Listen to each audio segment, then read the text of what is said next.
Good evening, everyone, and welcome back to Loaded Mag NUFC, the fully loaded transfer show this time. And he's already jumped on.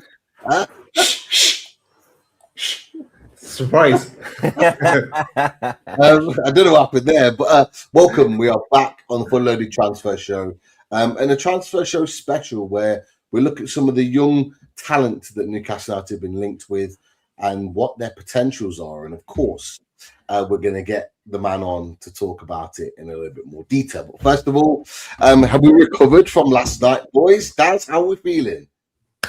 No, not at all. I am exhausted, but I'm going to stop the show right away. No one is going to beat this young talent been scouting the last number of hours.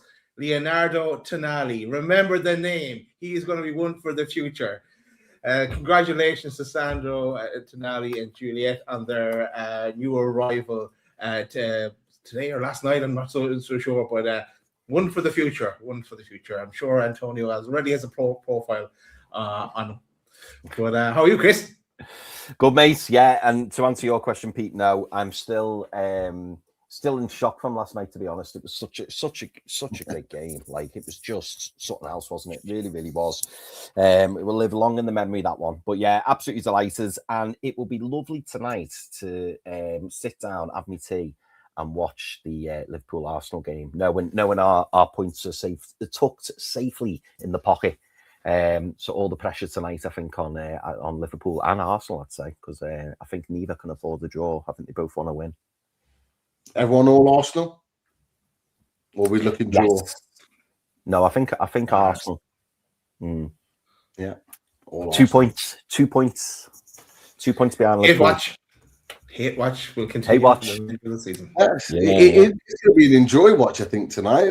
Like Chris said, points are secured in the bag.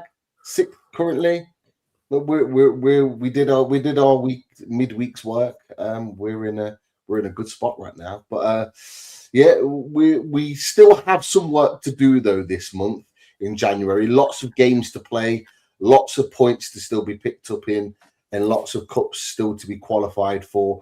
However, there is still business to be done in the transfer market, and we hope that Ross Wilson and Eddie Howe are discussing about their next moves. Last night may have accelerated one or two things. We'll get into that during the show.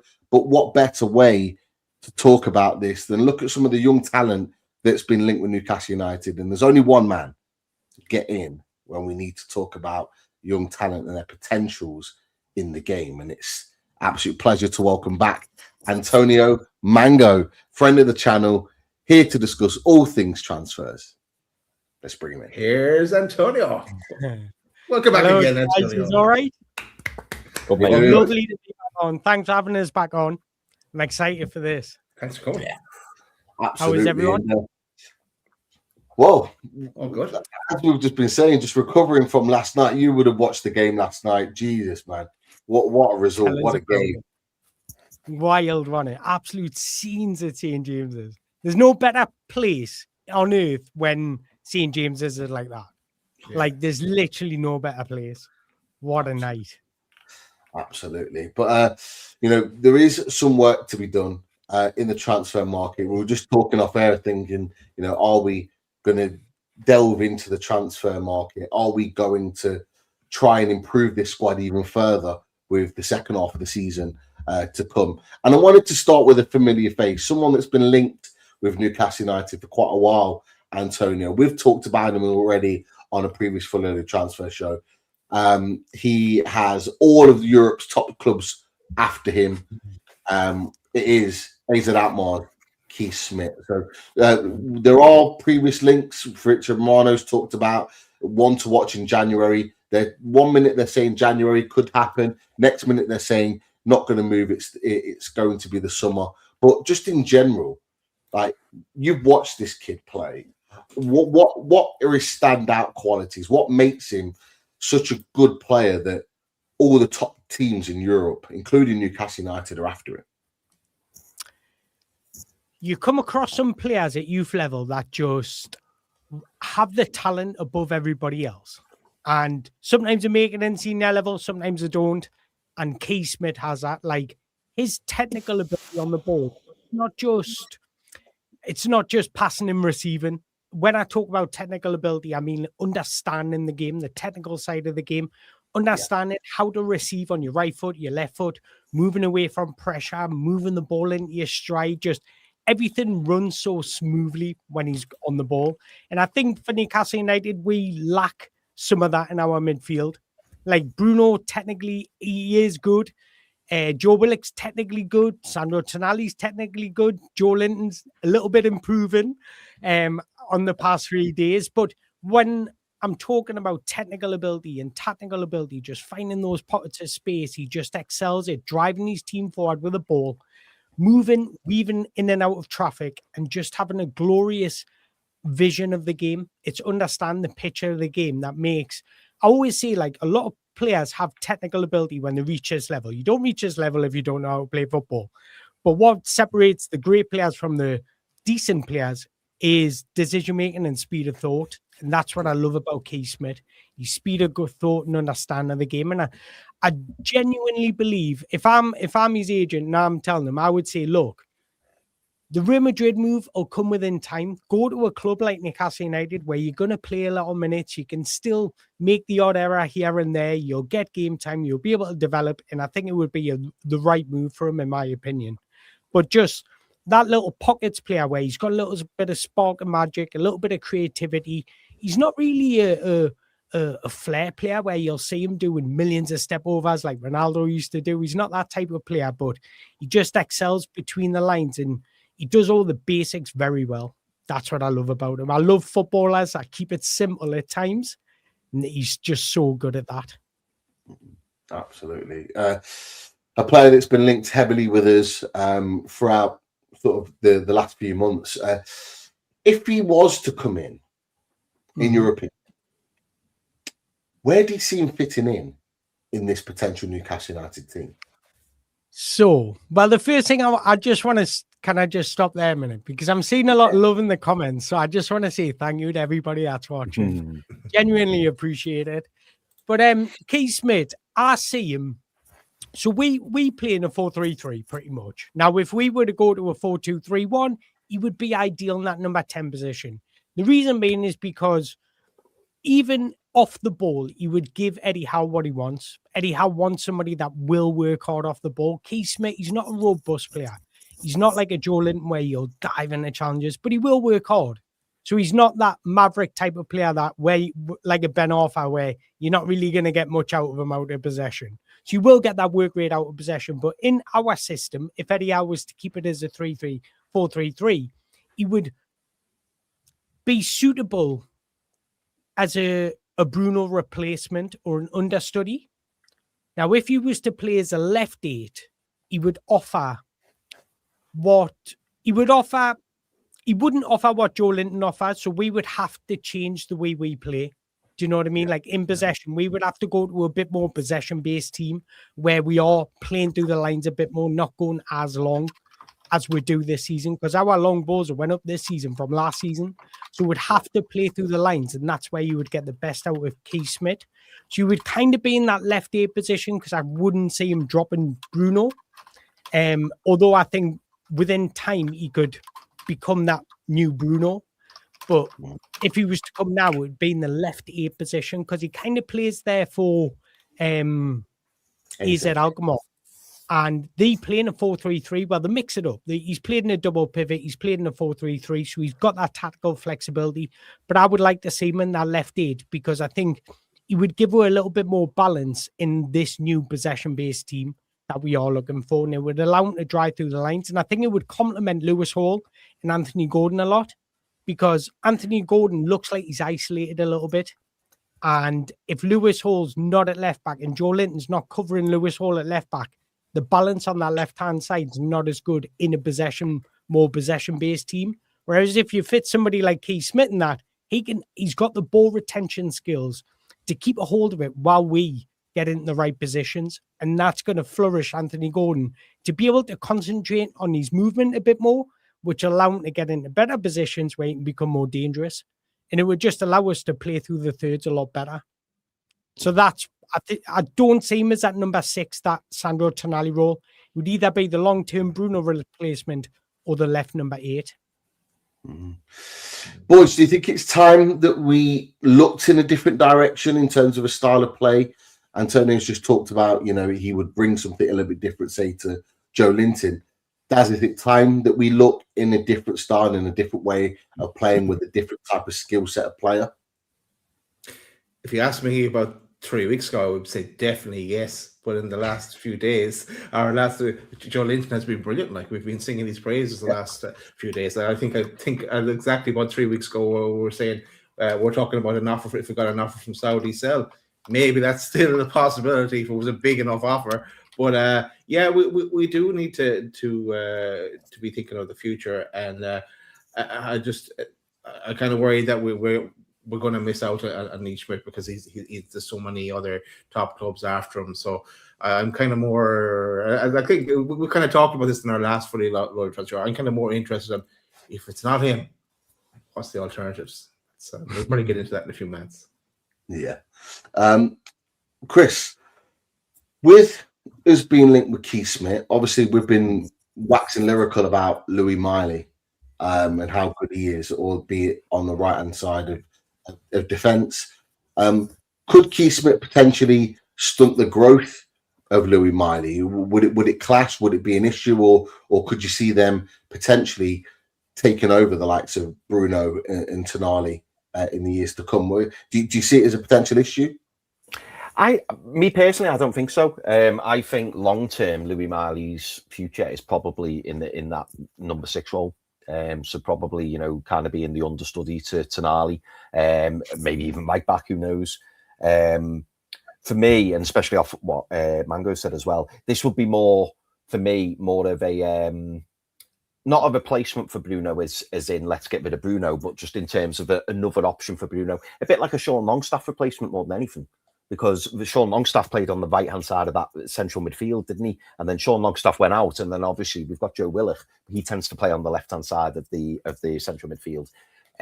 Jacob Ramsey tends to play on the left-hand side of that central midfield. So it feels like we just need another right-sided central midfielder, because at the moment we've got 3. So we've got Joe Linton, Jacob Ramsey, and Joe Willock.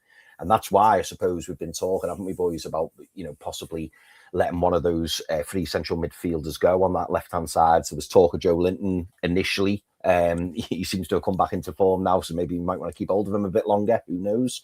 Joe Willock is probably the most likely of the 3, given that Jacob Ramsey's only just joined.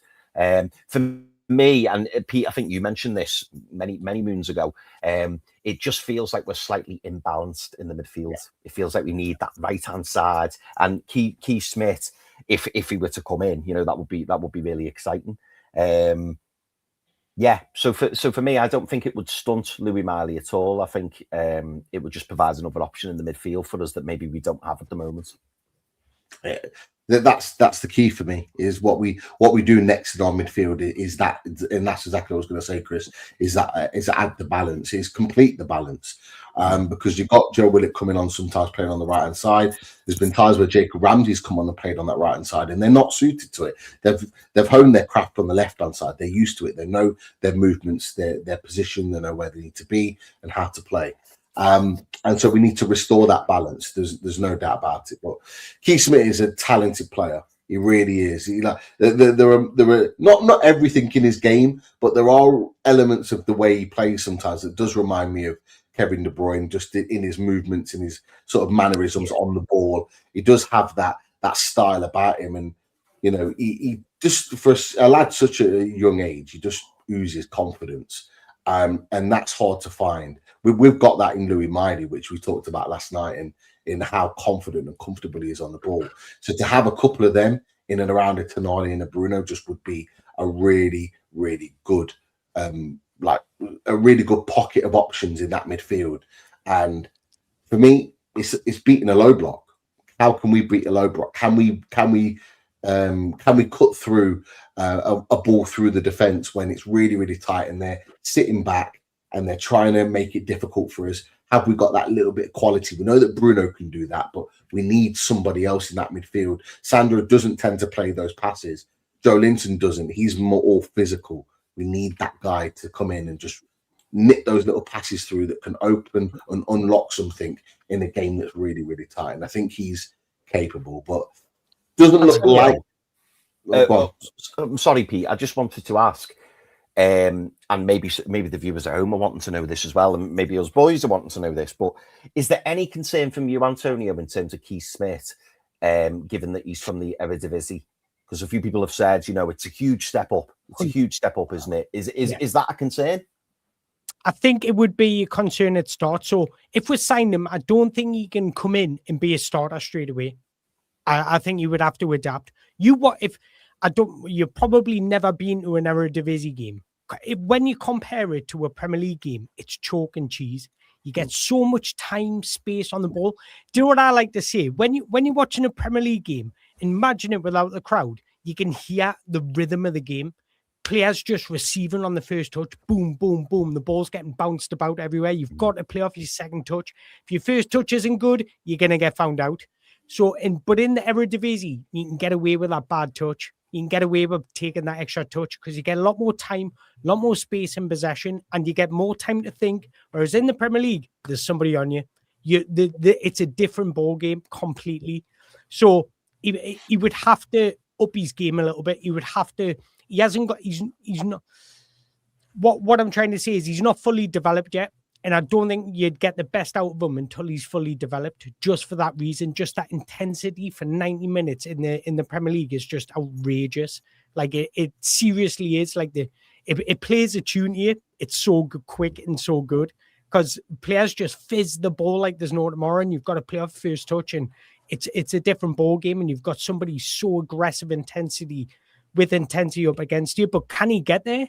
Absolutely. I think he's got the technical ability. He's got the vision. He's got the understanding of the game.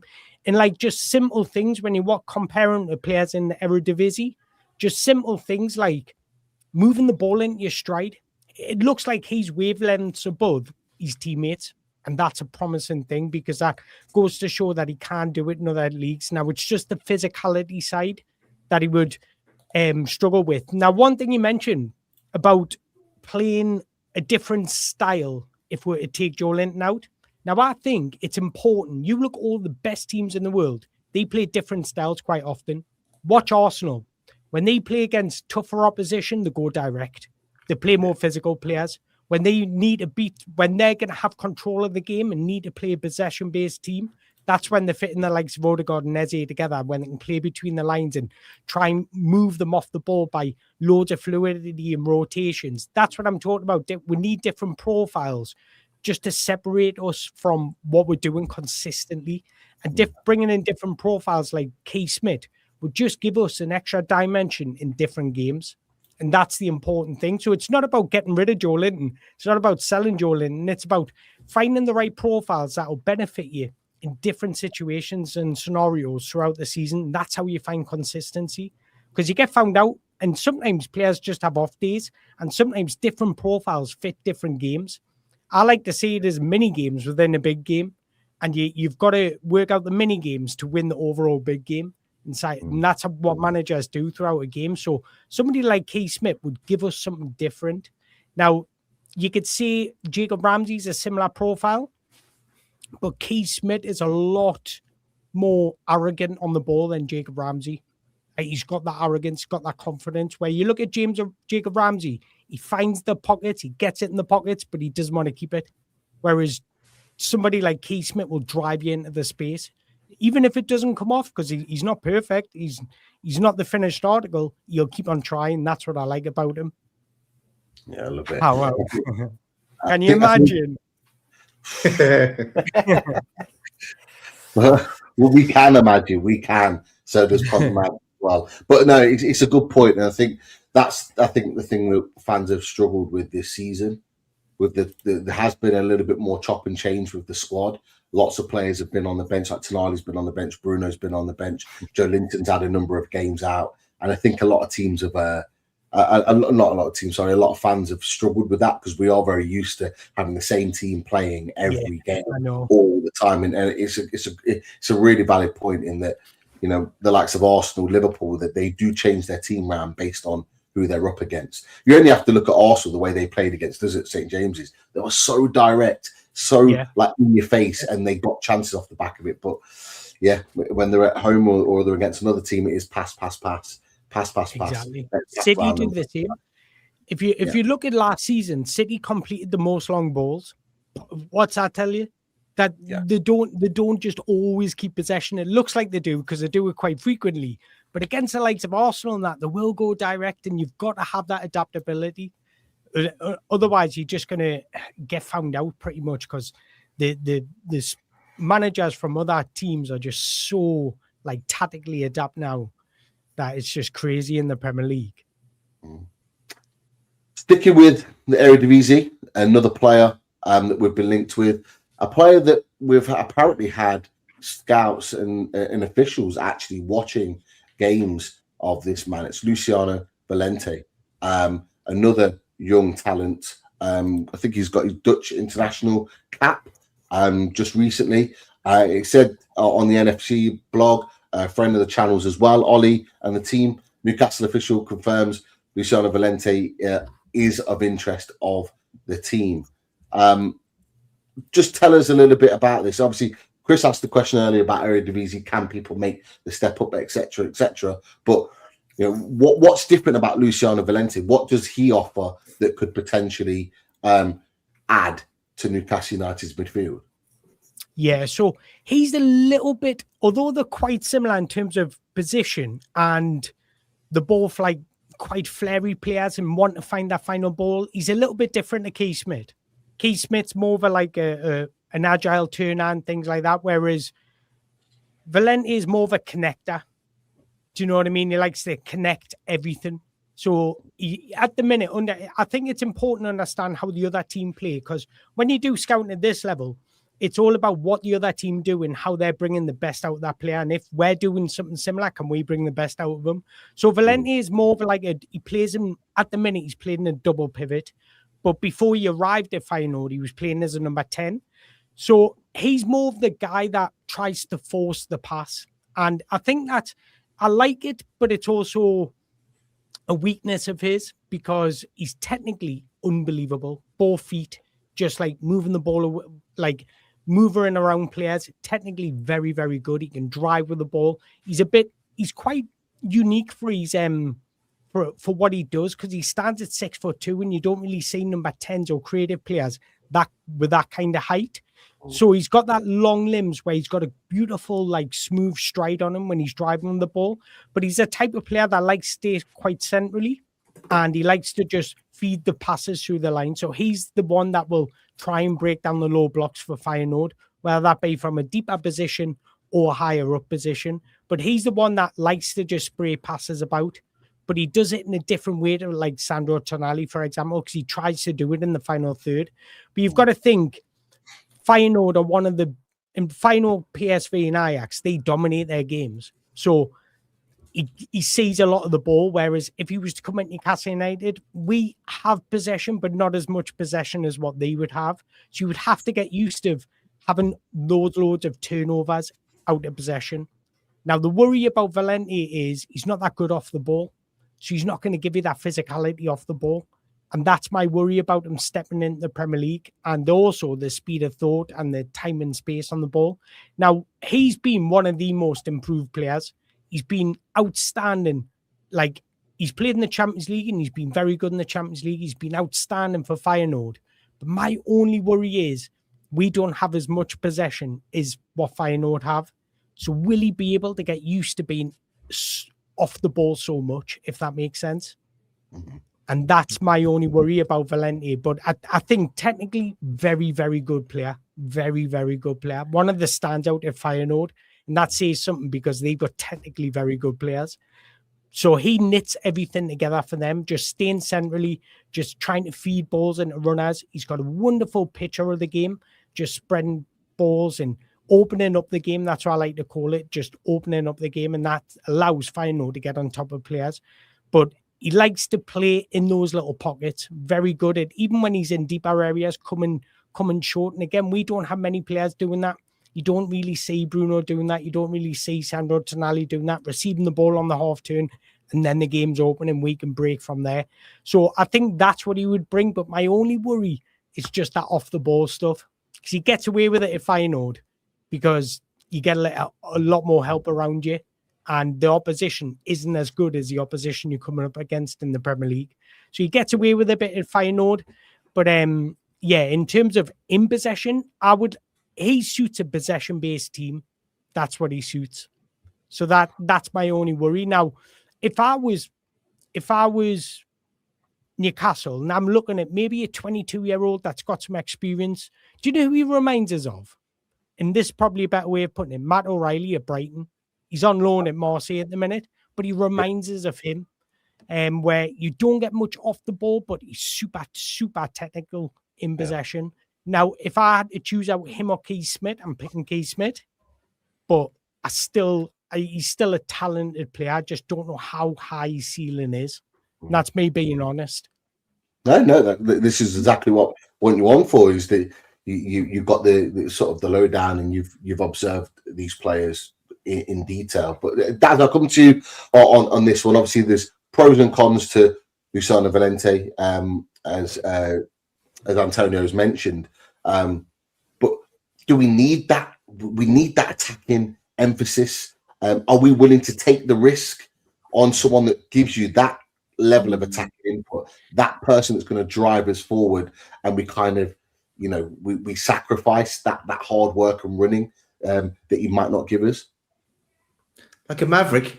Yeah, we like those, don't we? We like those Mavericks. Yeah, look, this is the guy I brought to the show, or what we talked about the last day for the transfer show. And when I was looking at him, I did the Dennis Wise version of scouting him on YouTube. But like as Antonio even said, there, he's a creative midfielder, take on the man, unlock a defense. And that's especially when he was playing before he moved to Feyenoord, the FC.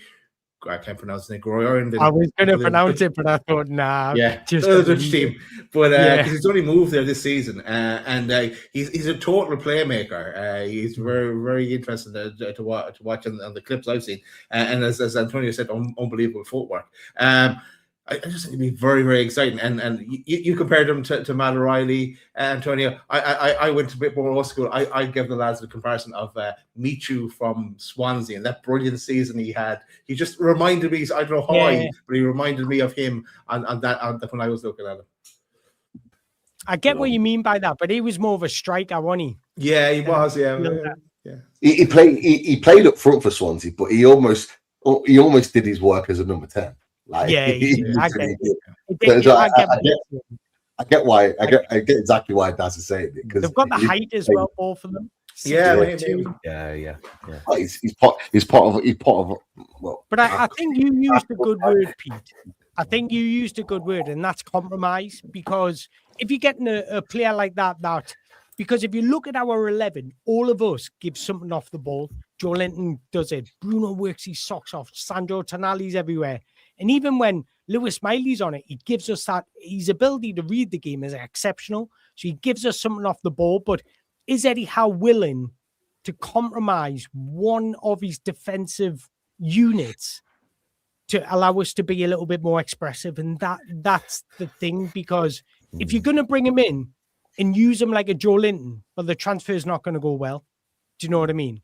So I always say, like, the way I see it, football is not about the formation, it's about the behaviors you give to your player. So if you come in and play him in Joe Linton's position, but give him different behaviors, you're going to get the best out of him. And that behavior is, can you play forwards? Can you be the pockets player? Get in between the lines. Don't play on the same line as your two other midfielders. You play a little bit more advanced, so then you can play through the lines. But Joe Linton doesn't do that. So if he was to come in and play that Joe Linton role, you would have to give him different behaviors. Otherwise, he's not going to give you what Joe Linton does, and he's just going to get found out when he's got the wrong instructions, wrong behaviors, if that makes sense. Yeah, it does. Definitely. They're players that are linked. We're clearly in the market for them, because they have been linked multiple times with Newcastle United. I'm going to hold down Luciano Valente. Chris, I'm going to come to you with another player, but I'm going to get Antonio's thoughts on this player first. So we're going to move a little bit closer to home. We're going to move back to England for this player. And it's a player that's been linked with us quite recently. He's a player that's come to the forefront in a lot of clubs' minds. It's been talked about a lot recently. And it's this man, Matheus Mane. At Wolves, come through from their academy into the first team and seems to be lighting it up right now. And it was reported in the Mail Sport that Newcastle United are among a number of clubs that have checked on Matheus Mane. Is labelled an emerging star, and he absolutely is. Everyone's talking about him.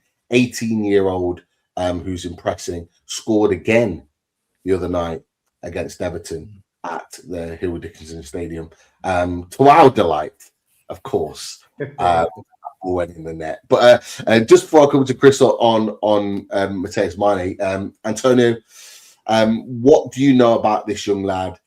He seems to just be straight fire right now, and everybody's talking about him. But how good is he? And can you just clear up something? Because on various different sites and different opinions, people still refer to him as a forward, although he's playing more as a midfielder. Where is his best position for you? Where do you know or see him as? Can I just say two things?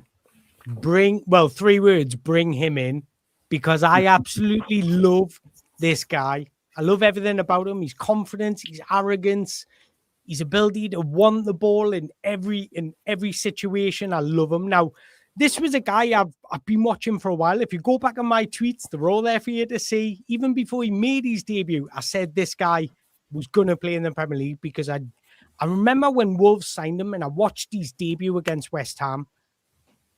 And I just thought to myself, what have Wolves signed here? He is like, this was like, I think it was a couple of years ago. He was like, when you put him in youth level, he's big. I know he's only 5'9", but when you put him against players his age, he was big and he was just running through players, getting on the ball, having so much about him and just a presence on the pitch. I thought, this guy stands out. Like, he was just standing out. So I've watched this guy for a while now. His position, if you look at him for Wolves, he's played Wolves set up in a back three. He's played as a striker and a duo, but he's also played in the midfield 5. Now, if you look, what have I just said about behaviours and doesn't matter what position you play, really, as long as you get the correct behaviours. When he plays in the midfield 5, he's almost playing as a striker. Watch where he receives the ball. He's receiving a lot of progressive passes, which tells you that his starting position is a lot higher than natural midfielders. So when he's playing in that midfield 5, he's almost like a second striker. So he can play as a striker, he can play as a second striker. And I wouldn't be surprised in a 4-3-3 system if he was used on the left or right. Is it like an inside forward? Not like a touchline winger, not like somebody that'll hug the touchline, but that somebody like not like Salah, because he'll have different attributes, but that Salah position where he gets into the box. Do you know what I mean? Or he's hovering around the penalty area. But one of my favorite things about a youngster when he comes into play, when he steps into the Premier League, and I said this about Lewis Miley as well, I don't mind a youngster making a mistake. I don't mind a footballer making mistakes. Everybody does. But when they make a mistake, what's their mindset after? But if you watch somebody like Matheus Mane, wants the ball consistently. Give me the ball now, we'll make things happen. That's his mindset. And when you're doing that in a struggling side like Wolves, you've got a player on your hand, because it's all mental. They're all good players. It's all that mental. So, and what I think his future lies, it depends how he grows. If he grows to be a bit more taller, if he broadens a little bit more, I could see him as a striker. But what I like about him is his ability to receive under pressure. You watch him for Wolves, he's receiving and rolling players, and he's 18, 19 years old. So when you're doing that, he can be that number 10, but he's not number 10 like a technician number 10. So you would have to give him the behaviours. You running behind, because he's got that pace. You get on the ball and try and drive into space. That's what I'll be telling him to do if I was his manager. And I think that's where you get the best out of him. If you're asking him to be that little artistic little magician in the number 10 position, you're not going to get the best out of him. But if you allow him just to get on the ball and just drive into space and open up his legs, that's where you're going to get the best out of him. That's why I think he's more suited to a striker or a second striker. So you could have him in a 4-3-3 as a number 10, but give us the instructions and his behaviours as a second striker, and he's going to cause a lot of teams problems. I would love him. And even if you watch him in the box, he's got that ability just to finish first time. I know we haven't really seen it in Premier League. We won't really see the best of him in the Premier League for a couple of years. But if you watch him at youth level, you understand what movements he tries to make, and he tries to get in front of the defender, tries to get on the blind side. And that's all the correct behaviors for a striker to do. So it looks like he's understanding the game a lot more. Look, is he the finished article? No, he's not. There's still a lot of improvement, I would say. Just that probably the risk and reward, when to pass the ball, when to release the ball, or when to dribble with the ball and when not to dribble with the ball, that sort of thing, that sort of decision-making can all improve. But he's got the attributes, certainly, to play in that Premier League. And I think I've seen us linked with Strand Larsen, and I said, 40 million for Strand Larsen. I'd rather spend 40 or 50 million on Mane, because you're going to get a better upside. I think he's got a higher ceiling than Strand Larsen. And he's somebody that you can mold into a player of your choice. And that's the beauty about these young footballers, and I think. So I think he's definitely got the attributes to be capable in the Premier League, but he's another, with young players, it's about the investment time you give into them. Like William Asula's got the attributes, but probably Eddie Howe has tried to invest time in him, but never seen the quite improvement. So he's probably thought he's never going to get there. So when you invest in your time, you've got to see the work kind of flowing, if that makes sense, or improvements starting to gradually be made. So you've got to invest time in them, because they're not the finished article. But I just love everything about him. Just his attitude on the pitch. I love it. So if I was to choose him or Strand Larsen, I know Strand Larsen's got more experience, but I'm Mane all day, every day, in my opinion. Okay. Now, Chris, you mentioned that your pal was obviously watching the game as an Everton fan. But yeah, and he was waxing lyrical about this lad, Matheus Mane. Just what are your thoughts on him as an individual, and also the fact that Newcastle United have been linked with him? Yeah, to pinch your words that Mango used earlier. I just saw loads of arrogance, but I loved it. For such a young lad, you could see he was incredibly confident. I mean, yesterday, Everton kicked off earlier than us, so I managed to watch the majority of the first half, and then I caught the last 20 minutes of the second half when our game went to half time. And I was particularly interested to watch it as well, because I saw that he was starting. And what stood out for me was the fact that he was as Antonio said, then he's always asking for the ball. He wasn't afraid. He was turning his man, always on the half turn, and it was just impressive. He didn't play like a 19-year-old who kind of broke in. It looked like he played there for like 3 or 4 years. He looked so comfortable on the ball. Got that injection of pace. And he wasn't afraid to try things. And yeah, from that small cameo I saw from him, I thought sort of as a player here. And then when our game was on, I was listening to it, and our Callum was upstairs, and he shouted down. He went, "That Mane's just scored! That Mane's!" And I was like, "Oh my god!"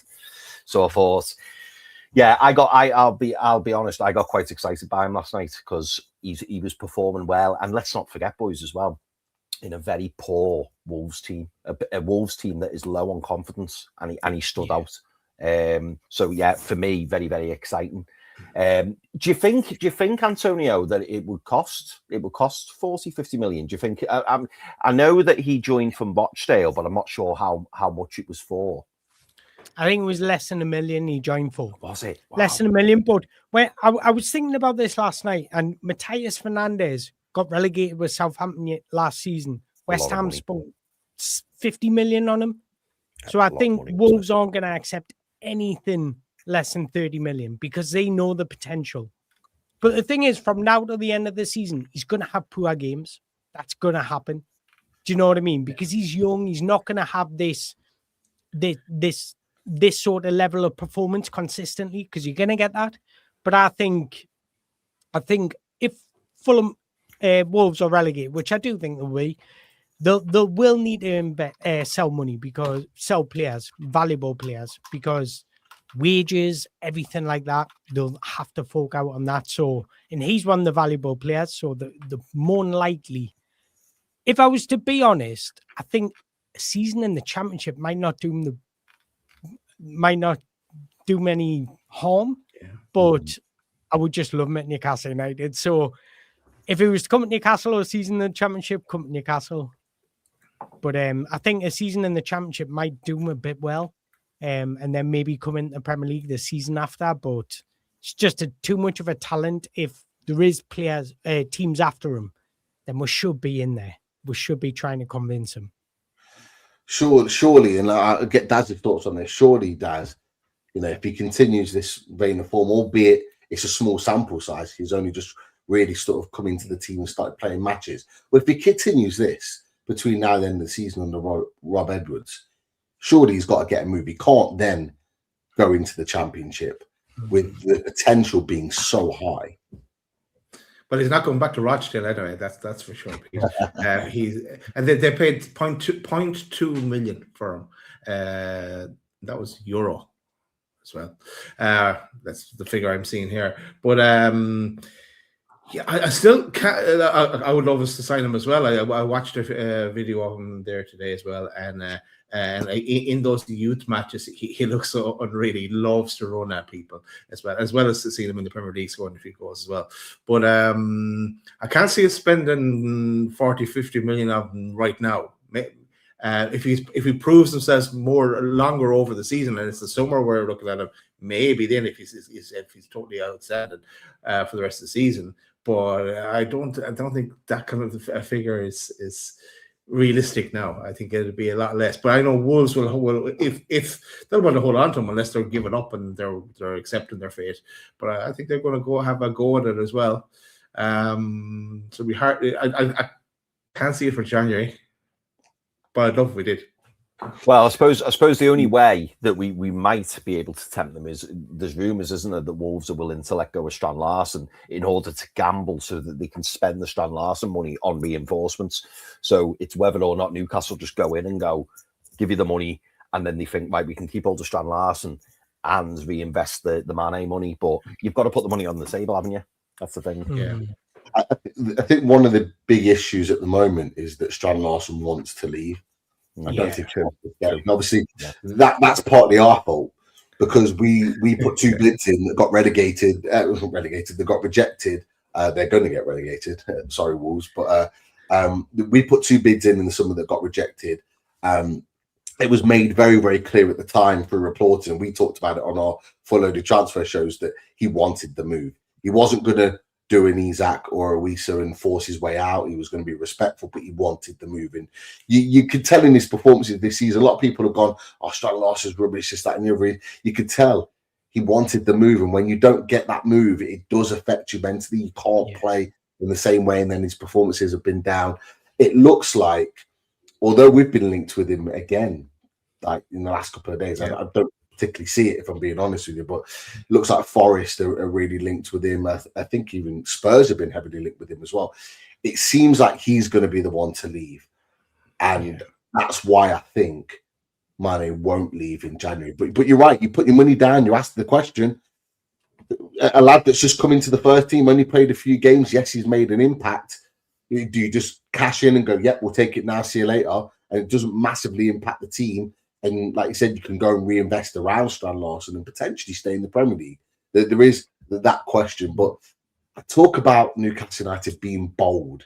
Are we bold enough to do that? Are we bold enough to go, you know what? Here's the money. Here's the money. Take it. We want the player. Let's do the deal now. That's what I fail to believe that we're going to do. We are very calculated and very particular about the way in which we do it. I'd like to see something different. I would love it. Like the Sandro Tonali deal. Done. Like that. Yeah, straight in. What the hell was going on here? Like, Dan Ashworth was already in Milan, like literally wrapping up the deal. Brother's house. Yeah. And it's like, that was amazing. That was bold. That was like, yes, I love that. We haven't really seen that since, lads. But are Newcastle United willing to pay 40 million? Well, they paid 35 for Tino Livramento, who had just come back from an ACL, got relegated with Southampton. He paid 35 for him, all in. Look at the Lewis Hall. Look at the Lewis Hall deal, Pete. 28 million. And he's English. He's English. He might do it. You never know. And this is the thing. So, you know, it's an expensive deal for a young player, but at 18 years old, you're going to get them as that homegrown quota if they stay long enough in the team and all the rest of it. Effectively be doing his apprenticeship and then into the first team with Newcastle United if he signed at 18. Is it worth the investment? Possibly, because he is that Asula type player, not same position, right? But a player that can come in and really have an impact. You know, really come in and like you look at what he's doing at Wolves. You know what I loved about him is that, like, and you boys have talked about it, his arrogance on the pitch, but I love his arrogance off the pitch. I don't know if you heard his interview after the game last night. The way he talked, he was just like they asked him the question. He's 18 years old, and he was like, they were like almost asking him, you know, "Can you believe it that you're here and you're doing all this?" He was like, "Yeah, I can believe it." Like I was brought, I was brought up to be confident in my abilities, and I deserve to be here. And I was like, "Whoa!" Like you hear that from an 18-year-old, and some people may take that as arrogance and overconfidence, but I took that as a positive. I think every sportsman needs it. Yeah, absolutely. You need it. You have to back yourself. Yeah, 100%. I have a question for Foxy in the chat. I want to know how much Foxy would be willing to pay for him. So Foxy's always gonna he won't spend the cash on a player. So I want to know how much he go for the player. So just thought that'd be interesting. Challenge for you, Foxy. Like, we're gonna move on. I want to do maybe if we can try to squeeze in a couple of defenders. Then maybe if there's any questions or comments from the chat, we'll come to that to wrap up the show. But firstly, you know, we had horrible news, and we watched it yesterday with regards to Fabian Schar, that he looks like he's got a really bad ankle injury. He got stretchered off in the game against Leeds. He has put an Instagram today with regards to the reaction to that. Thank you so much for the messages and support. It's a difficult situation for me personally, and I really hope the injury isn't too serious. No matter what happens, I'll do everything I can to be back to my old strength as quick as possible. So a positive comment from Fabian Schar today over on Instagram. But it does leave a hole in our defence that may need to be filled. Now, could that be filled with a centre-back? Could that be filled with a full-back? We know we're looking at full-backs, and it was an area that we were looking at in particular. So we'll stick with full-backs for now, and then we'll work into what could potentially be brought in as a centre-back. There's one player that has been linked with Newcastle United quite heavily as a full-back, can play centre-back, which may interest Newcastle United, and it's this man. It's Dian Matini of Toulouse, left back, coming this season, 19 years old, and really took the team by storm and is getting rave reviews. Now, I want you, Antonio, to just talk about this lad, because he is getting a lot of positive praise. He's currently nursing an injury. He just had recent surgery that he's recovering from. Should be back by the end of January at the latest. How good is this lad? And just what for people that are watching the show that don't know anything about Dian Matini, what's his skill set, and why is it that Newcastle United are taking such an interest in this young lad? Okay, I like this guy. I actually made a video on him back in October saying he should be our left back because of his versatility. But let's start with the way he plays, really. So he actually came through as a centre-back when he was like under 17 level, playing left centre-back, so he's left-footed. When he broke through, he was kind of starting to lean towards going left-back. Now, Toulouse playing a back three, so he's not conventional left-back right now. He's more of a wing-back more than anything. Okay. So that goes to tell you a couple of things. To play as a wing-back, you need to have athleticism. You need to have good stamina, because you're up and down that touchline. It's a graveyard shift in football. You're up and down that touchline. You need to be relatively quick. You need to be good offensively and defensively. So you need to be a two-phase player. Now, considering he came through as a centre-back, it's quite surprising that he's actually decent in the final third. He's not perfect. Decision-making needs to improve. But let's start with his profile the most, because I think the profile really shines out what he is. because he's big, he's strong, he's got a good muscle mass about him, he's athletic, he's quick, he's got a good change of pace.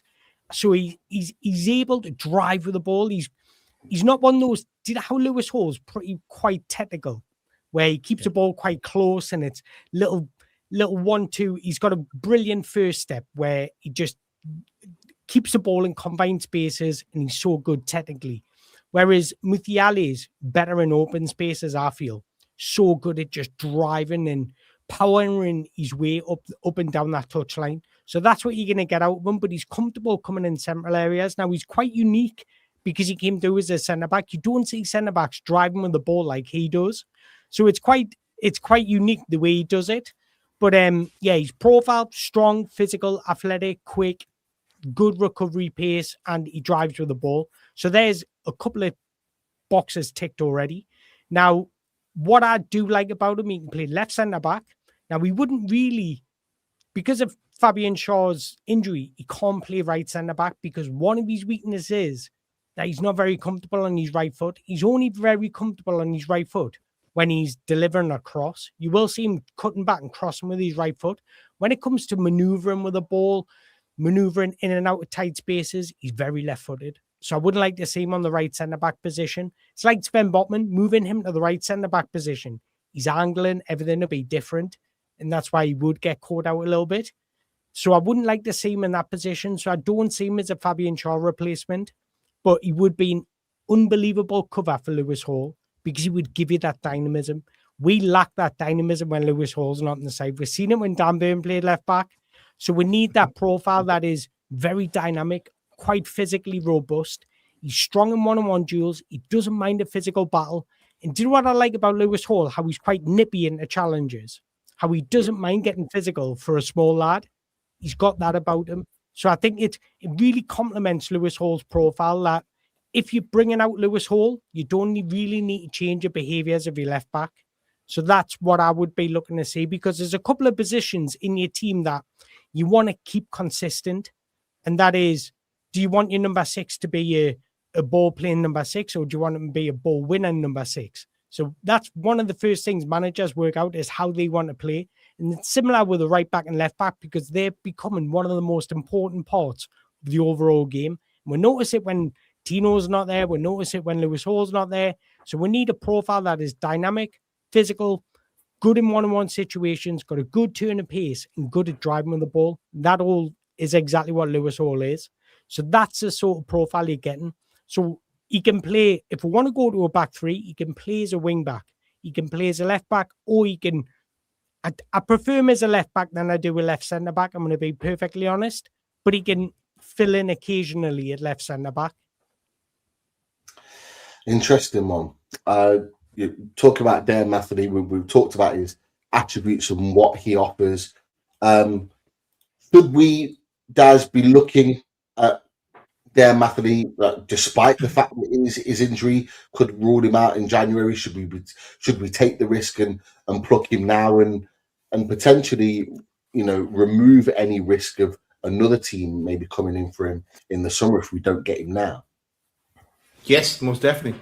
Because he's not going to, even if we bought him today, he's not going to slot in or take over from Lewis Hall anyway. Lewis Hall has that position nailed down. We also have Tino who can play there. And if we really push it out, we have Trips that can play there. He played there for England, obviously. And I won't even go there with Dan Burn. But so we're in no rush to get him for him to start. Let's say get him back to his best, get him integrated, and then give him some minutes and gradually, like it's said, to give Lewis Hall a break as well. And I like the way that António is describing as you won't miss Lewis Hall as much then if you have to take him out or if you have to sub him off. You have that he slots straight in there. He's kind of a like for like. Can we say that in this channel anymore? He fits in there in that sense. So why not? He's not going to cost the earth either. And with him being young, only 19, I don't think we. Hopefully, we never lose Lewis Hall. But we do pick up the odd injury, but I say lose. I mean that he wants to leave or something like that. So. Yeah.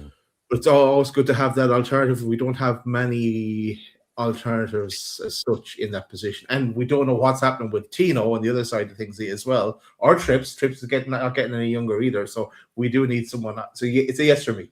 Sign them up. What I've read, and I don't know if this is true, but I've seen that he would be available for about 10 to 12 million.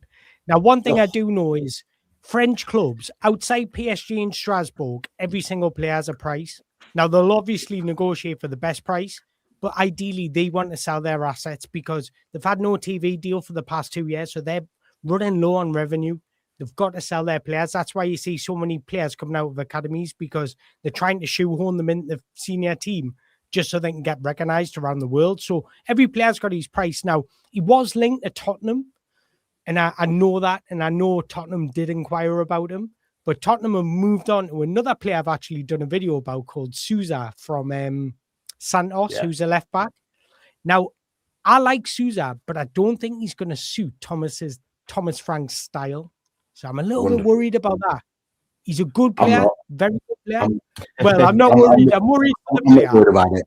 Yeah, I'm worried for the player because I think he would suit Newcastle more than he would Tottenham because of the way we use our fullbacks. Because he's a lot more of an offensive fullback than he is a defensive fullback.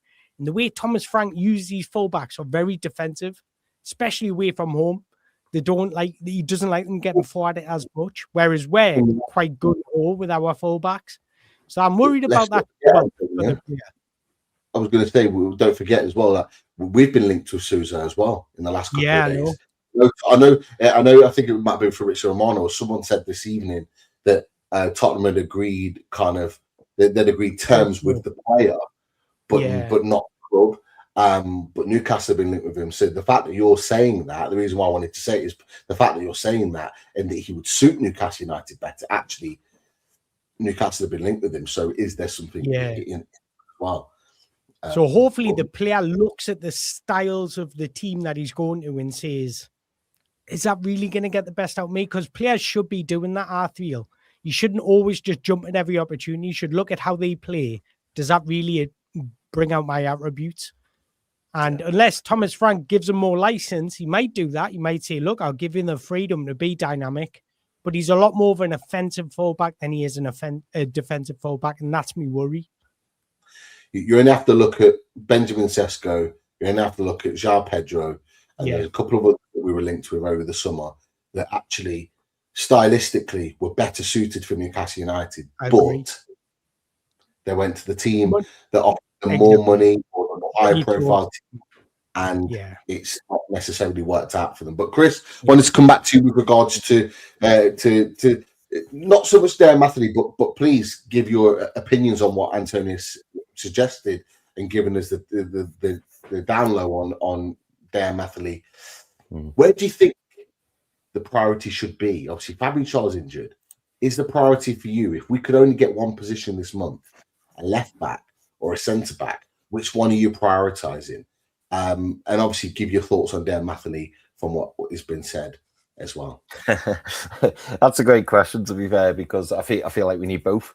So if you're signing somebody who could potentially play both, that would probably be my preference. And Matini, I haven't seen much of him, but the little clips, the very short clips I have seen of him, he almost reminds me a little bit of a throwback, to Benjamin Mendy. When Manchester City signed Benjamin Mendy, someone who's powerful and he's bombing forwards and he's big, he's strong, and you saw the impact that Benjamin Mendy had when he first joined Manchester City, like on that left hand side. He looked like one of the best left backs in the world. Obviously, his career didn't quite go as he planned, but yeah, when he first joined Manchester City, absolutely fantastic, man mountain. And then obviously struggled with injuries too. But yeah, I mean, António, when you're talking about 10 to 12 million, it's like, I don't know how true that is, but that's what was being written. So like, if it's 10 to 12 million, the risk, the reward completely outweighs the risk, in my opinion. You're not getting a talent like that with that age, with that upside. His valuation won't even drop if the transfer doesn't work out. Like that, no brainer. In your opinion, Oh, sorry, Pierre. I was just going to say to Antonio, in your opinion, Antonio, are you going Souza or are you going Methely? Thinking of the two players, but also thinking of the star for Newcastle. I think right now, Methely is. I don't know. Oh, that's tough because I think this is the decision you're making, Antonio. You talked about. I think Dian Matini is more of a well-rounded profile right now. He's going to give you that defensive bite, whereas Souza needs a bit more work. Defensively. He gets caught out a lot. He's not as strong either. He's not that physical style like Matini is. So I think if I was to throw one right into the Premier League right now and say, you have to be starting for me week in, week out, it's probably Dian Matini because he's a bit more developed. Yeah. Does that make sense? Yeah, it does. Whereas I think Souza can get there, and I think Souza would probably give you a little bit more technical ability in driving in that final third because he's technically better than Matini. Matini is more powerful, but I just think for the Premier League and what I was speaking about earlier, the intensity of it, the rhythm of the Premier League, you need to be switched on. You need to have that robustness to compete in the Premier League, and I think Souza will take a little bit longer than Matini. So if we're looking for somebody that can rotate continuously with Lewis Hall, it's probably Matini because, like you say, that Benjamin Mendy, when he came in at Man City, you're getting that profile, whereas Souza, you get more of a... Foxy made the name then. He has been compared to Marcelo, and I think Foxy's right, and I think it's unfair to compare him to Marcelo, but you're getting that sort of profile, whereas it's not as athletic and dynamic and physical. So that's probably why I would choose Matini, but they're both super technical, very good players, but there's just a little bit difference in them both. There's a little bit of skill that he shows on one of the clips that I've seen. I'll just put it on the screen now. Apologies if we get hit, that. But just wait. So people that haven't seen it's only a little short.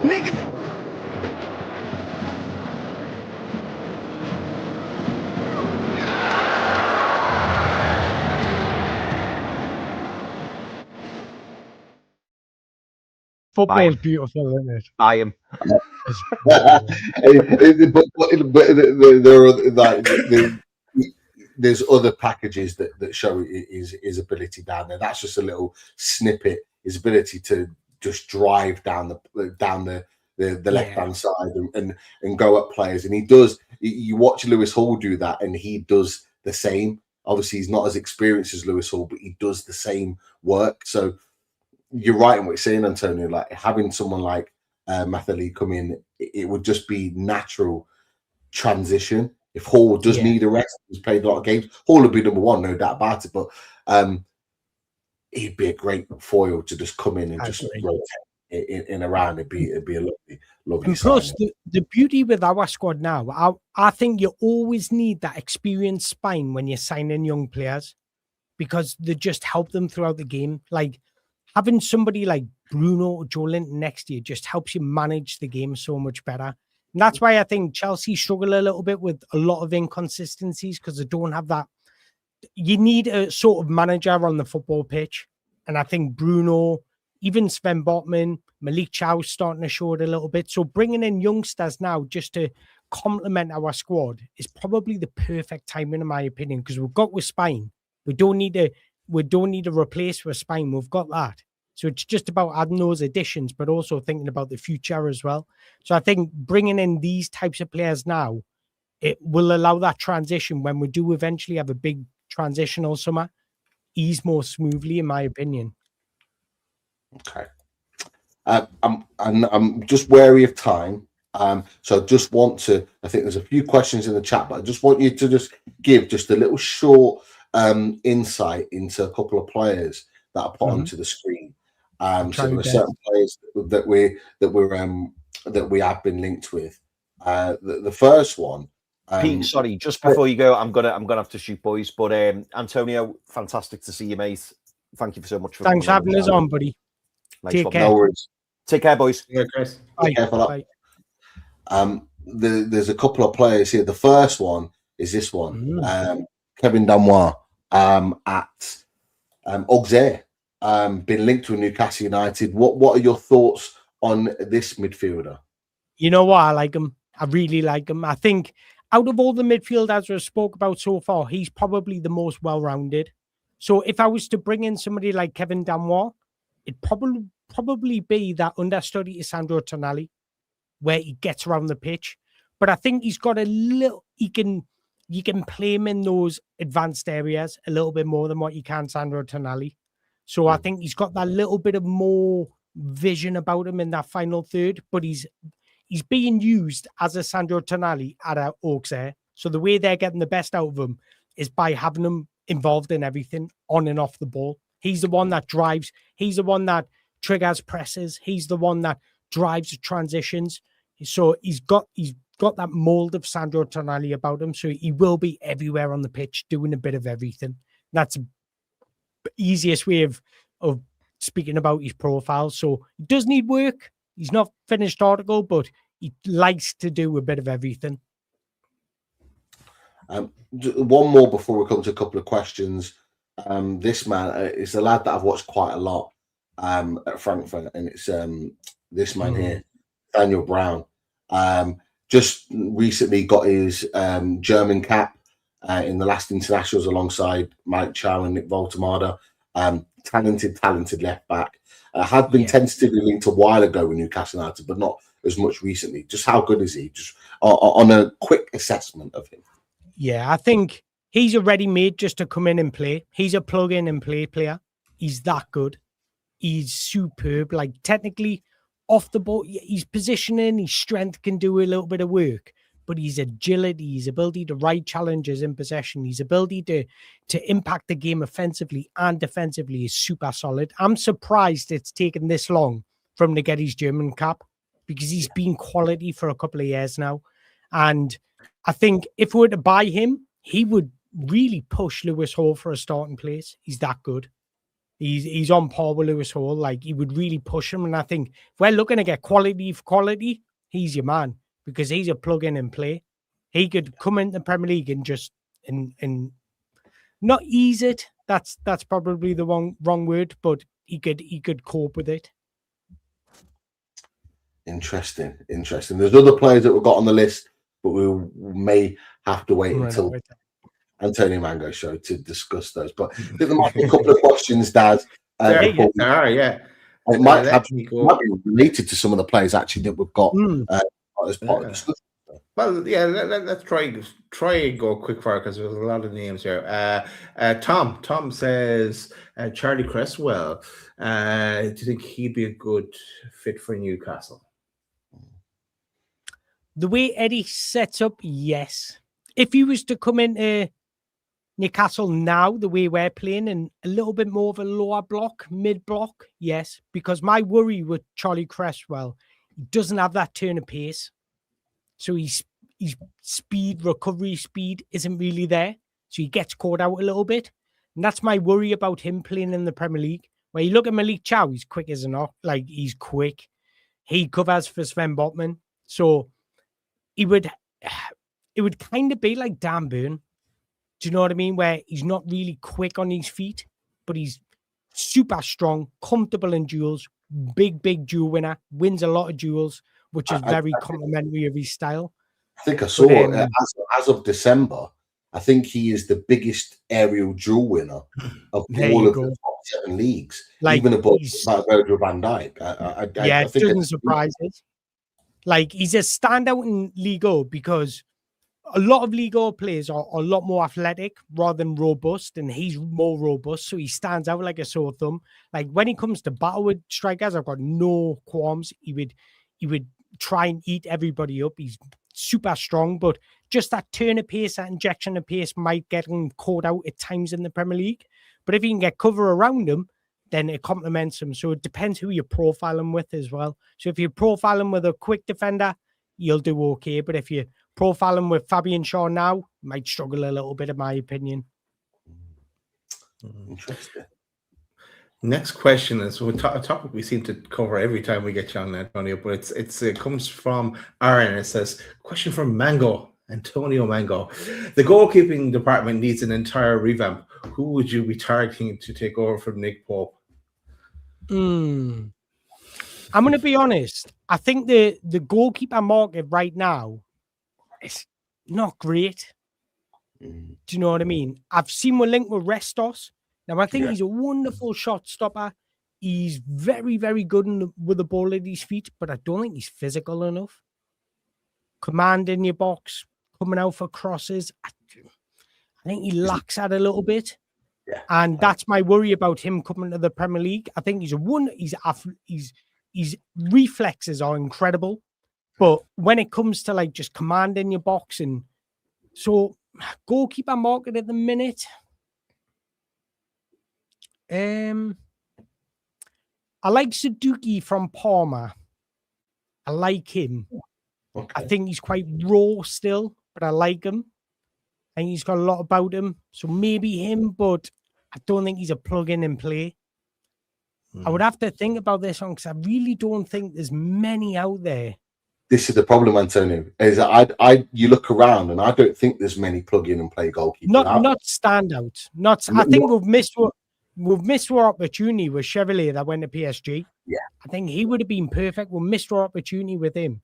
And again, this goes back to the sporting directors not having succession plannings, because we should have thought about Nick Pope's successor 2 years ago. Do you know what I mean? But I don't really think there's anybody standing out in the goalkeeper market. I think we'll go back in for James Trafford, if I'm honest. I think we will.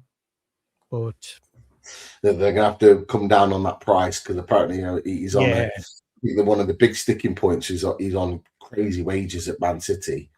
If it's crazy wages, I wouldn't sign him. And then Man City will always want to make a profit on him. So therefore, he's going to cost. He's going to cost more. But I'm glad you said that about Restos, because he looks aesthetically pleasing when you watch his saves, but he doesn't do anything else. He's stuck to his line, and I don't like goalkeepers that are stuck to their line. I like goalkeepers to come out and command the area. And Eddie Howe, I think, likes his goalkeepers to do that too. So I think totally agree. I think it's totally agree. So I don't think we'll go in for him. Well, judging of what I've seen, I wouldn't be recommending him Eddie Howe is a first option. Interesting, but to keep an eye on the Parma goalkeeper. The last player we got from Parma, Faustino Asprilla. Was it? Kind of impact.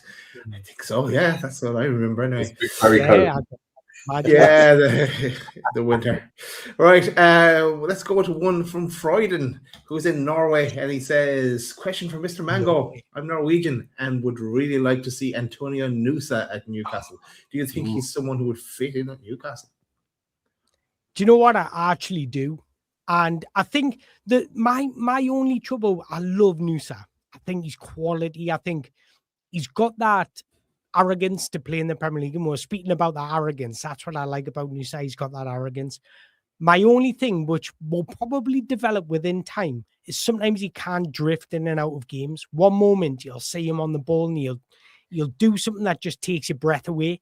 But the next moment he can just go hiding a little bit. And I would just like to see him just get involved a bit more. But I think technically the way he drives with the ball, his dribbling ability is so smooth. It's beautiful to watch. I think Newcastle fans would love a player like him. I think he's got that ability to drive through the back line. So he breaks down that low block. He doesn't do it through playmaking skills as such, but he does it with movement. You either got to have one or the other, in my opinion, if you're going to make a difference in the final third. And I think he's somebody that I would absolutely love in Newcastle. I'm not even going to lie, just because he's that type of player that I enjoy watching. And I think he would suit our left-hand side because we use our left-hand side differently the way we use a right-hand side, and we allow our left-hand side to come inside a bit. You look at Harvey Barnes, you see him getting in at the box. Anthony Gordon does it. And I think he would be so complementary to our left-hand side. So I would really, really enjoy him at Newcastle. Cool. Foxy came back as well, and he says that he likes Mane, but he wouldn't go for him now. The time to get him when he was in Rochdale. Otherwise, it looks like a missed opportunity. And he says there's other Manes out there at the right price. So Let's see what happens on that one. Well, thanks, Foxy, for coming back on that. I want to go to one from one of our new loaded ultras, Point Mags. Here's your coming member, Pont Mags. Sorry, Pont Mags. He asks the question: would love to get Mr. Mango's views on which Newcastle players would make the England squad for the World Cup. I think Anthony Gordon's going. I think he's going because I think Tuchel likes him. And the way Tuchel wants his wingers, the wingers to be dribblers. The way Tuchel uses these wingers, they've got to have pace, they've got to be good on the ball, and they've got to want to drive with the ball, and that's Anthony Gordon. So I think Tuchel likes Anthony Gordon. I really, really hope Lewis Miley gets in. And I think, do you know what? I think Lewis Hall's England's best left back. I like Nico O'Reilly. I really, really do. I think Miles Lewis-Skelly isn't getting enough game time to really play for England. If Lewis Hall keeps up this consistency, he should go. If Tino keeps up this, he should go just for his versatility. Because right back, left back, you never know what's going to happen in a World Cup squad. So I think those three will go just because of that versatility. I think Lewis Hall, probably England's best left back in the Premier League at the minute. And Miley, I think, should go because I think one thing England lack is I like Elliot Anderson, but everything's fast-paced. If you watch Elliot Anderson, everything's done 100 miles per hour. Sometimes you need to slow it down a bit, and you get that a lot with England. Declan Rice, a little bit the same, whereas Miley's got a little bit different of a mindset. He slows the game down when you need it slowed down. He's got that ability just to be composed, be relaxed, and just take the sting out the game. So I would love. I would bring in Lewis Miley just for that asset because there's going to be games where you need to manage the game. And if you can teach him how to release the ball a little bit better and play the right pass a little bit better, he's a talent we do not have in the England squad. And he can play centre back and right back now. So that versatility as well. But so I think Lewis Hall will go, Tino will go, Anthony Gordon will go, and I think 50-50 whether Lewis Miley goes just for his age and his experience. Interesting. It's a topic that we covered a bit on here before. Sorry. And I was going to say, Sophie in the chat also mentioned Dan Burn as a potential. Oh, Dan Burn. I forgot about Dan Burn. Yeah. He's been in a lot of the England squads. He seems to be like a shoo-in on that. But no, Miley is an outside shot. We've had Rooney go. We've had Walcott go. Could Miley be that outside shot that potentially goes and lights up the World Cup? Could only be a good thing for Newcastle. I hope he does. Two more questions for Antonio while we have you. Yep. One from Genie Esther. He says, question for Mr. Mango. Thoughts on our raid, Jackie, Cisse and Metati? Yes. There's also another centre-back at Rennes that I really like. And his name's, if I pronounce this right, Boulal. I don't know if it's Abdimati Boulal. But I've been watching him since he was playing in Nigeria, I think it was. And I've been watching him for a while. I've been speaking about him on social media. I like him as well. But Jeremy Jacquet is somebody that we should be targeting, but he's going to be expensive. If you're buying a player like Jeremy Jacquet, you've got to expect to fork out like 50 million. Now, I can't see. I think we should because he's got that longevity in him. It's like an investment. If you're going to pay 50 million for a 28-year-old, it's probably not worth it. But if you're going to pay 50 million for a 19-year-old that can be your centre-back for the next 10 years, he's worth it. Now, Cisse is interesting profile because he's somebody that offers that versatility, but I'm starting to like him in those advanced areas, in those pockets of space, and he's got the ability to receive the ball on the half turn, like we were talking about earlier with Kees Smit, but he's a lot more rangy, he's gangly. I really like his profile, and I think if you mold him into an attack midfielder, he can be really suited to that role. And then Mohamed Mieti, he's built for the Premier League. He's tall, physical, strong, technically very good, still raw. But I think if we sell William Asula, we should target the French league for a striker. There's actually one in Sweden that I really like at the minute called Kevin Fillen. If you keep an eye out for him, he plays for AIK. He's starting to get senior minutes. He's only 16. keep an eye off him. I really like his profile, but I like Mohamed Miete definitely. I've just discovered that friend of the channel is also at Stad Reds. Sesko Fofana, one for blast from the past on previous Fully transfer shows. He's come back to France. I didn't know that. Yeah, and he was there. I've seen a couple of games that he's played in, but what a guy! He was a baller back in the day. Should never gone to Saudi. Should never have gone to Saudi. Yeah, I agree. But the player that you're referring to, the centre back, is Moroccan player. Is it Abdi? I mean, Moroccan. That's it. Boudlal. Boudlal. Is that how you pronounce it? Yeah, I think. Well, that's how it's spelled. Boudlal. Yeah. I don't know whether I'm pronouncing it right, but 19-year-old Moroccan player. He's at the African Cup of Nations at the moment, so he's playing there. So he's a Moroccan international. So one to keep an eye on for sure. Cool. Last question then, Antonio, and it's comes from David Tofield, and he asked the question. He says he's not watched much of the AFCON, but any possibilities? Have you been watching much of it yourself? I have, and there's some nice talents. There's obviously the obvious ones like Ahmed Diallo, players like that. There's somebody playing for Nigeria that caught my eye, and I thought there's something about him. He's currently playing in the Turkish league, I believe, and he's called Olusi. Little nice technical midfielder, just give and go. He's quite strong off the ball. I think he's a one to watch for the future. But obviously, like the player that stands out the most to me at the minute is probably Jan Diamande from RB Leipzig. He is a wonderful, wonderful talent. Got that creative instincts, unbelievable dribbler with the ball. He's got that vision off the ball as well. I think he's averaging the most through passes in Bundesliga this season. And speaking of Bundesliga, there's also somebody called Bazumana Toure that plays for Hoffenheim. I was going to bring him up tonight. Oh yeah. Player. What a We're going to player. talk about him another time, but what a player. Yeah. He's honestly, he's a wonderful talent. So if you can, go and watch Ivory Coast. Go and watch Ivory Coast because Jan Diamande one side, Bouzamane Traore the other side. Honestly, it's just a fun watch because of the players that love to express themselves, and that's 19.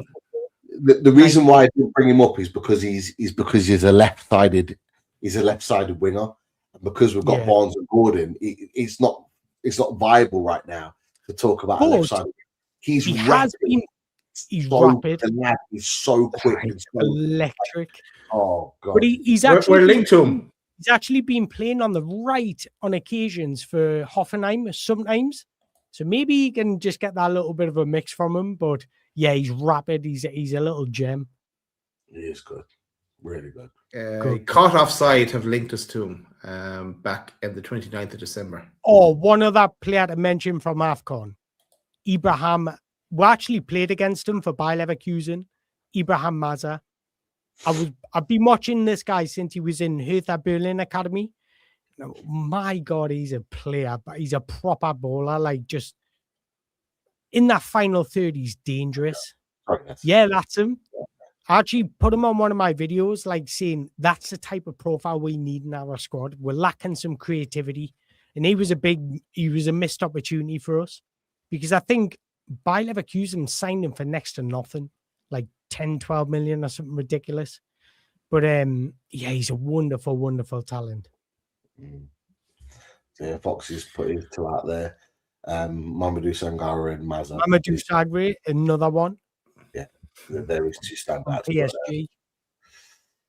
Oh yeah, there's a lot. There's a couple of gems that we've not talked about that I've just been watching that are nobody's talking about, and I just thought if Newcastle. I'm not going to talk about it now. We'll talk about it. Yeah, I agree. I'm talking about another show, but we could be talking names all day, but it's 100%. You don't want us to get me spreadsheet out because once I get me spreadsheet out, I can go on for hours and hours. It is three boys, you, Antonio, and Foxy in the chat.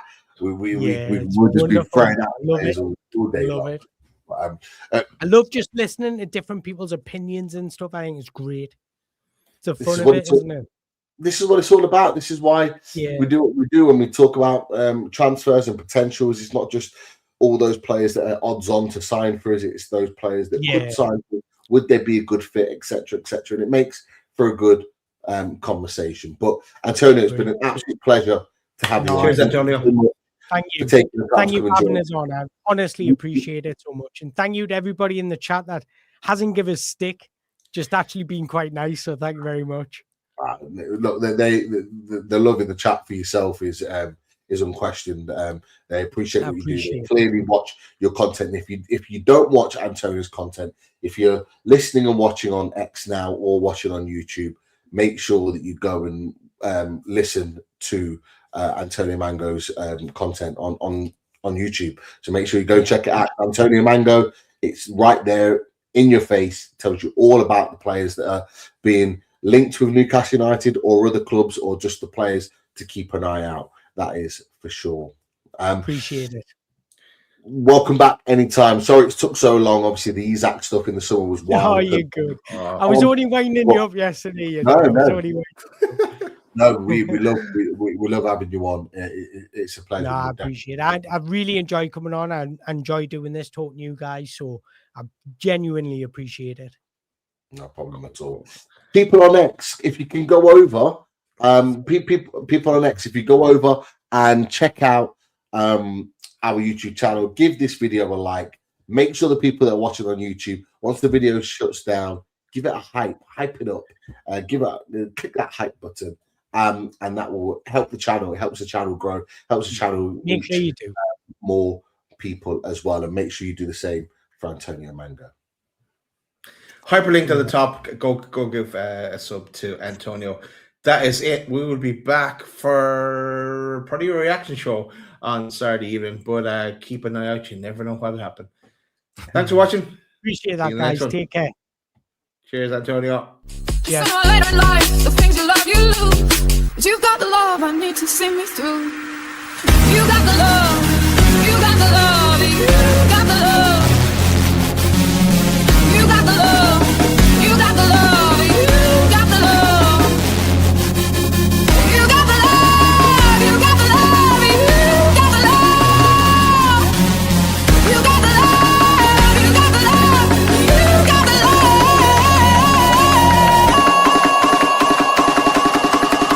Sometimes I feel like throw my hands up in the air.